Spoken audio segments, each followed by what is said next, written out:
तो next news में अब हमको बात करनी है सेंट्रल इंडस्ट्रियल सिक्योरिटी फोर्स या सीआईएसएफ के बारे में। Central industrial security force basically एक सेंट्रल आर्म पुलिस फोर्स है जो आपका गृह मंत्रालय या होम मिनिस्ट्री के अंडर में आती है। एंड समाचार ये है कि गृह मंत्रालय ने या यूनियन होम मिनिस्ट्री ने ये अप्रूवल दिया है कि सीआईएसएफ या सेंट्रल इंडस्ट्रियल सिक्योरिटी फोर्स में 58,000 जो भर्तियां हैं वो की जाएंगी। 58,000 सिपाही या पर्सनल्स को जो है भर्ती किया जाएगा। अब क्वेश्चन उठता है कि एकदम से ऐसा क्या हो गया कि 58,000 लोगों की भर्ती सीआईएसएफ में की जा रही है। इसका जवाब यह है कि लेफ्ट विंग एक्सट्रीमिज्म या नक्सलाइट प्रभावित जो इलाके हैं धीरे धीरे वहाँ पे नक्सलिज्म जो है लगभग अब खत्म होने के रास्ते पर है, समाप्ति की ओर है।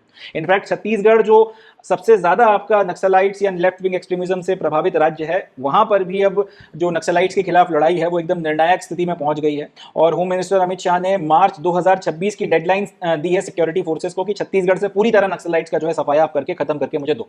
तो अब जब ये राज्य है या फिर बाकी भी जो राज्य हैं जहां पे थोड़ा बहुत भी अब छिटपुट लेफ्ट विंग एक्सट्रीमिज्म बचा है और जो खत्म हो रहा है, जब ये समाप्त हो जाएगा तो फिर इन इलाकों में आपको विकास करना पड़ेगा, क्योंकि ये क्षेत्र लेफ्ट विंग एक्सट्रीमिज्म के कारण बुरी तरीके से जो है पिछड़े रह गए। रोड बन नहीं पाई, सप्लाई लाइंस वाटर की बिछ नहीं पाई, बिजली पहुंच नहीं पाई। तो बड़ी मात्रा में जो है इन इलाकों में एक तो ये सारा काम होना है। दूसरी बात ये है कि अब क्योंकि ये क्षेत्र बहुत ज़्यादा पिछड़े रह गए हैं, अब आप इनको जल्दी से जल्दी अगर मेन स्ट्रीम में लाना चाहते हो तो फिर आपको इन इलाकों में इंडस्ट्रियल हब जो है वो क्रिएट करना पड़ेंगे। प्लस ये सारे के सारे क्षेत्र क्योंकि आदिवासी बहुल इलाके हैं तो यहाँ पर आपको खनिज काफ़ी मात्रा में जो है देखने के लिए काफ़ी मात्रा में अवेलेबल है। तो हो सकता है कि इन खनिजों के चलते भी बड़ी मात्रा में यहाँ इंडस्ट्रीज वगैरह को सेटअप किया जाएगा। अब ये सारा जो इंडस्ट्रियल सेटअप लगेगा उस सबकी देख रेख या उसकी सिक्योरिटी की जिम्मेदारी जो है वो सीआईएसएफ के ऊपर आती है। तो उस जिम्मेदारी को अच्छे से निभाया जा सके, उस जिम्मेदारी को सीआईएसएफ जो है अच्छे से पूरा कर सके, इसलिए अभी से 58,000 के करीब सिक्योरिटी पर्सनल्स की भर्ती सीआईएसएफ में की जा रही है, ताकि अगले साल तक जब छत्तीसगढ़ और उसके आसपास भी लेफ्ट विंग एक्सट्रीमिज्म के जो भी इलाके हैं वहां से जब नक्सलिज्म को जड़ से उखाड़ दिया जाए और उसके बाद डेवलपमेंट का काम शुरू हो, तो वो डेवलपमेंट के काम को ओवरलुक करने के लिए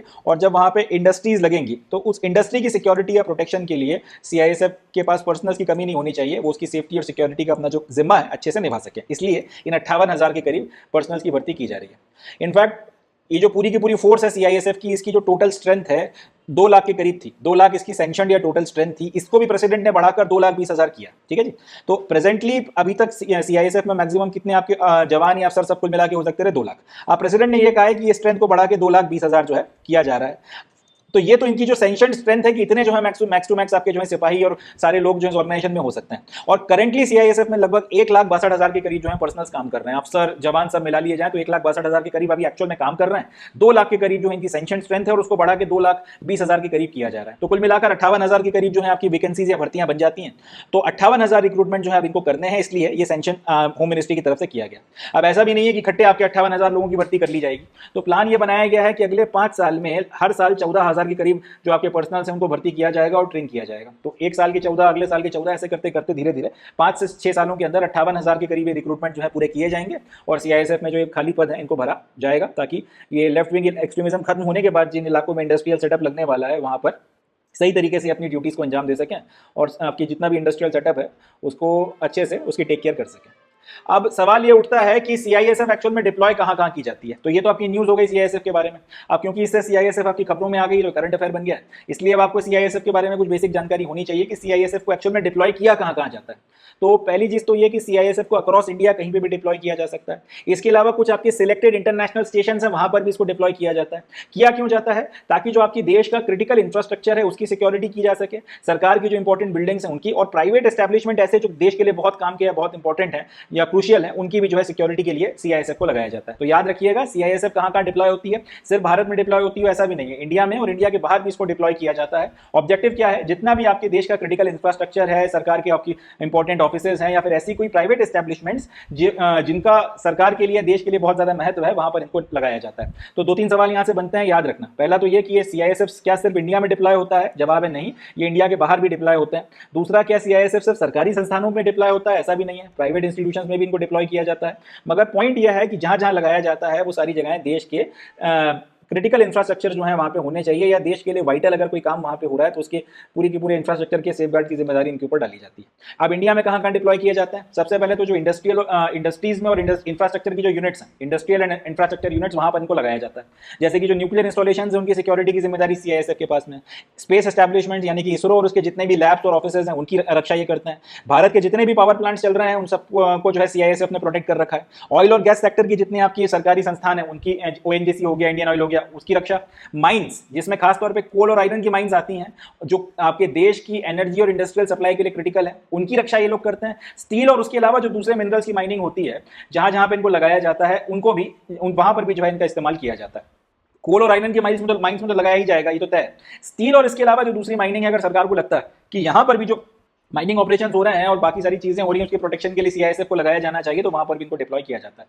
इसके तो ये तो आपके जो है इंडस्ट्रियल और इंफ्रास्ट्रक्चर से रिलेटेड जो आपकी यूनिट्स हो गई वहां पर इनका डिप्लॉयमेंट है, यहाँ होता ही होता है। दूसरा ट्रांसपोर्ट, एयरपोर्ट्स में सीआईएसएफ लगी हुई है, सी के जितने भी पोर्ट्स हैं वहां सीआईएसएफ लगी हुई है, दिल्ली मेट्रो में सीआईएसएफ लगी हुई है। और इसके अलावा भी अगर कल को और इस तरीके का कोई इंफ्रास्ट्रक्चर डेवलप होता है जिसका आपको लगता है कि नेशनल इंपॉर्टेंस के पॉइंट ऑफ व्यू से सीआईएसएफ को हैंडओवर किया जाना चाहिए, तो वहां पर भी इसकी सेफ्टी के लिए सीआईएसएफ को लगाया जा सकता है। तो याद रखना है, एयरपोर्ट जितने भी हैं भारत के, सी पोर्ट्स और दिल्ली मेट्रो, यहां पर सीआईएसएफ को लगाया गया।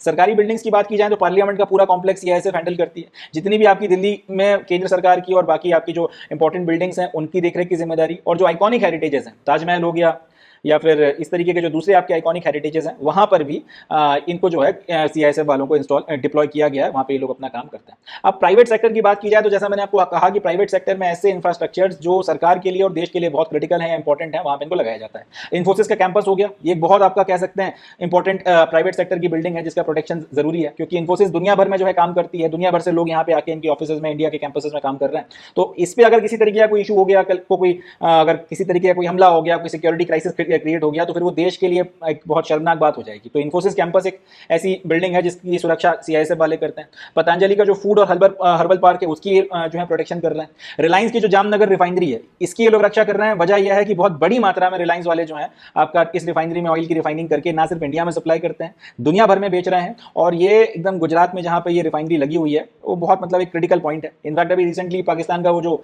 फील्ड मार्शल है या जनरल है आसिम मुनीर, उसने इनडायरेक्टली या डायरेक्टली धमकी भी दी थी कि अगली बार हम इस रिफाइनरी को हिट कर सकते हैं, अगर लड़ाई झगड़ा होता है या विवाद अगर बढ़ता है तो इस रिफाइनरी को जो हिट किया जा सकता है। तो इस तरीके का जामनगर की रिफाइनरी है तो प्राइवेट, रिलायंस वाले चला रहे हैं और अम्बानी लोग पैसा ऐसा कमा रहे हैं, मगर क्योंकि यहाँ पे जो काम हो रहा है वो बहुत इंपॉर्टेंट है, देश के लिए बहुत क्रिटिकल है। इस रिफाइनरी को अगर कुछ होता है तो देश की पूरी ऑयल सप्लाई हिट हो जाएगी और बाहर भी जो आपकी ऑयल वगैरह के प्रोडक्ट बिकते हैं या पेट्रोलियम प्रोडक्ट्स बिकते हैं जिससे देश रेवेन्यू कमा रहा है, उस पर भी कहीं ना कहीं असर पड़ेगा। तो इस तरीके के जो क्रिटिकल इंफ्रास्ट्रक्चर है, भले ही वो प्राइवेट सेक्टर में है, उनकी भी रक्षा सीआईएसएफ करता है। एंड इसके अलावा और दूसरे इस तरीके के प्राइवेट फर्म्स जो सरकार को लगता है जिनको प्रोटेक्ट किया जाना चाहिए, वहां पे सीआईएसएफ को लगाया जाता है।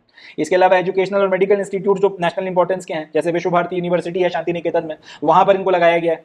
और लास्ट ईयर कलकत्ता में जो एक वो बहुत हॉरिफिक इशू हो गया था आरजीकर मेडिकल कॉलेज में, उसके बाद से इनको सीआईएसएफ वालों को यहाँ पर भी डिप्लॉय किया गया। लास्टली वीआईपी सिक्योरिटी में इनका इस्तेमाल होता है। जितनी भी आपका Z+, Z, X और Y सिक्योरिटी कैटेगरीज है उसमें सीआईएसएफ वालों का यूज किया जाता है। अकेले ये इस्तेमाल होते हैं ऐसा भी नहीं है, दूसरे भी वो यूज होते हैं, मगर वीआईपी सिक्योरिटी में भी सीआईएसएफ वाले डिप्लॉय किए जाते हैं। Then disaster management and fire wing, CISF का जो फायर विंग है वो देश की लार्जेस्ट फायर फाइटिंग फोर्स है, इसको याद रखिएगा, बहुत इंपॉर्टेंट पॉइंट है। सीआईएसएफ सिर्फ आपका एक सेंट्रल आर्म पुलिस फोर्स नहीं है, ये आपका फायर फाइटिंग में भी आपका हेल्प करती है। इनफैक्ट सीआईएसएफ का एक अपना खुद का एक डेडिकेटेड फायर फाइटिंग फोर्स जो है या फायर फाइटिंग विंग इन्होंने अपना बना रखा है, जिसका काम ही जो है फायर फाइटिंग के क्राइसिस में देश की मदद करना है। और ये इंडिया का लार्जेस्ट फायर फाइटिंग फोर्स है। ये लोग जो है फायर प्रोटेक्शन और प्रिवेंशन प्रोवाइड कराते हैं लगभग 115 सरकारी एस्टेब्लिशमेंट्स हैं उनको, कि अगर यहाँ पे किसी तरीके का कोई फायर क्राइसिस होता है तो सीआईएसएफ का ये फायर विंग आ जाएगा और उस पर्टिकुलर क्राइसिस को डील करेगा।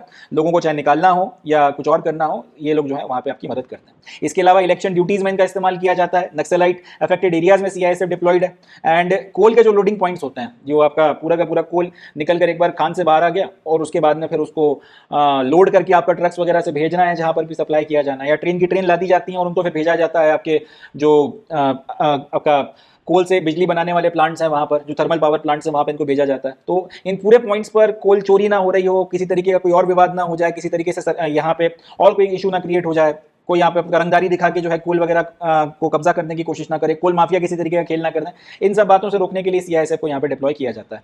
तो ये हो गए आपके पूरे के पूरे नेशनल डिप्लॉयमेंट्स। इसके बाद आते हैं इंटरनेशनल डिप्लॉयमेंट्स। इंटरनेशनल डिप्लॉयमेंट्स में इंडिया के जो मिशन अब्रॉड में हैं और जहाँ जहाँ पे सरकार को लगता है कि ऐसे कुछ मिशन हैं जहाँ पे हमको अपने लोगों की जरूरत है, हम उस देश की जिसमें हम लोग बैठे हुए हैं उसके ऊपर हम रिलाई नहीं कर सकते, वहाँ पर भी जो है हम लोग अपने सीआईएसएफ वालों को डिप्लॉय करते हैं। जैसे कि आपके जो डिप्लोमेट्स उनके प्रोटेक्शन के लिए इनको लगाया जाता है।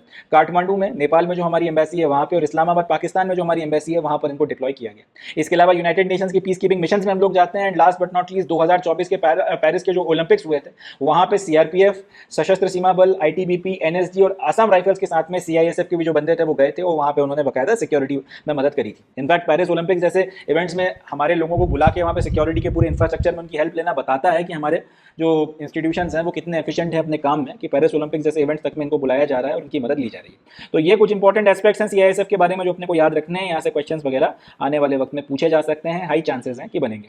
अब ये तो वन डे के एग्जामिनेशन में ये पूछा जा सकता है कि रिसेंटली कौन से जो इंस्टीट्यूशन, कौन सा आपका सीएपीएफ है जिसकी जो आपकी स्ट्रेंथ है उसको बढ़ाया गया है, और ये भी नंबर भी बता सकते हैं कि 2 लाख से बढ़ा के 2,20,000 किया गया है। तो जवाब है सीआईएसएफ की। और दूसरा क्वेश्चन ये कि सीआईएसएफ किसके अंडर में आता है, तो यूनियन होम मिनिस्ट्री के अंडर में आता है। तीसरा क्वेश्चन ये बन सकता है कि यहाँ से आपका जो लेफ्ट विंग एक्सट्रीमिज्म है, नक्सलाइट्स जो है या नक्सलाइट्स की प्रॉब्लम को खत्म करने के लिए देश ने डेडलाइन जो है वो कब की रखी है, तो जवाब है मार्च 2026 की डेडलाइन को रखा गया।